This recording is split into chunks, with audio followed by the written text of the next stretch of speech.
October மாதம் 17ஆம் தேதி தாயாம் திரு அவை அந்தியோக்கியாவின் இஞ்ஞாசியார் என்பவரின் திருவிழாவை சிறப்பிக்கிறது.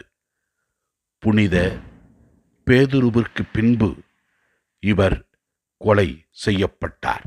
இயேசு கிறிஸ்துவிற்காக தம் வாழ்க்கையை அர்ப்பணித்தார். இவர் விலங்குகளுக்கு இரையாக்கப்பட்டார். இயேசுவின் மீது வைத்திருந்த அளவு கடந்த அன்பினால் தன் உயிரை தியாகம் செய்தார். இவர் ரோம் நகருக்கு பயணம் செய்கிற வேளையிலே பல சுற்றுமடல்களை எழுதி இறைவனில் மக்கள் வாழ வேண்டும் என்றும் நம்பிக்கையில் இருக்க வேண்டும் என்றும் அவர்களுக்கு அழைப்பு கொடுத்தார்.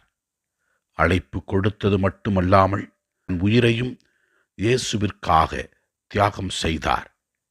இவரை பின்பற்றி நாமும் கிறிஸ்துவின் மேல் அன்பு கொண்டவர்களாக தன்னலம் மறந்து பிற நலத்தை பேணி ஆண்டவரின் பணியை நிறைவாக செய்வோம். நாம் இறைவனின் பணியை நிறைவாக செய்யும் பொழுது இறைவன் நம் வாழ்க்கையை நிறைவாக ஆசீர்வதித்து நமக்கு தேவையான எல்லாவற்றையும் செய்வார். ஆண்டவரை நோக்கி ஜெபிப்போம். புனித அந்தியோக்கியாவின் இஞ்ஞாசியாரே, எங்களுக்காக வேண்டிக் கொள்ளும்.